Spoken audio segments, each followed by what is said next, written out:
what's your story?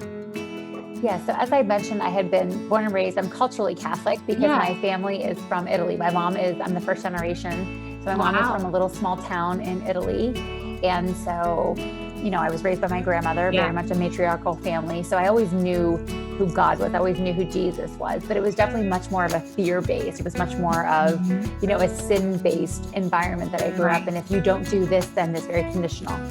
So as I mentioned though earlier, that I'd always known God. I'd done retreats, I went to a Catholic school, so I was very involved in, our youth group and things like that through high school.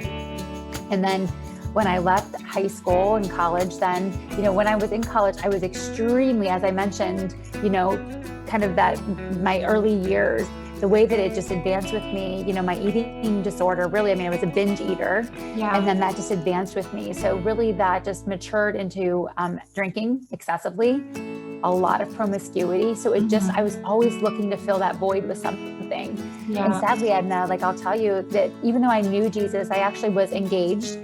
When I was 26, that's what boomeranged me back up here north to Cleveland. I was engaged to a guy here, and he was a great guy, but I was just not healed. I was not healed nor whole, so therefore hurting people hurt people. That's right. So we broke up when I was 26, and it was actually, oddly enough, I had not known who Joel Osteen was, not growing up in that denomination, and I was cooking that one morning before I was leaving to go home for Christmas break, and he was on the TV.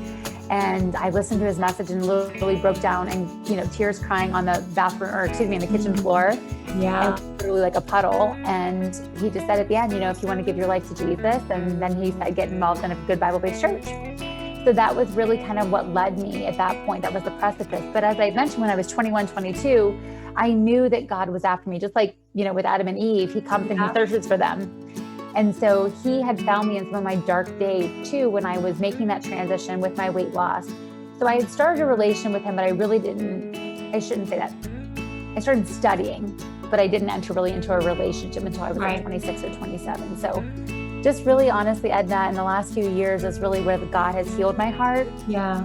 And when I moved to Melbourne in 2017, he literally removed me from family, friends, anything that I had known.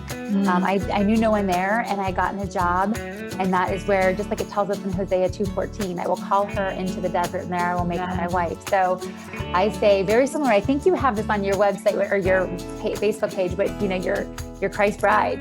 Ultimately that's so even though I'm not married to somebody here on earth, I am, married. Yeah. And a lot of times I think, people forget that. Sometimes we look at the natural, I wish I had a husband. Because I've gone through a divorce. I don't want to have a good testimony, but, and I'm married again. But during that time of, healing, because I didn't want to jump into another thing, even though, there was people available. I was like, no, I just want Jesus. And you go through that, what I call, consecration period and healing, where the Lord really heals your heart. He shows me all the things that my personal things that I've done contributed, and things like that.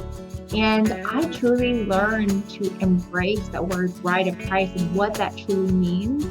And that you really do have a husband who cares for you, who loves you, and you don't feel like anything's missing. It's very fulfilling. And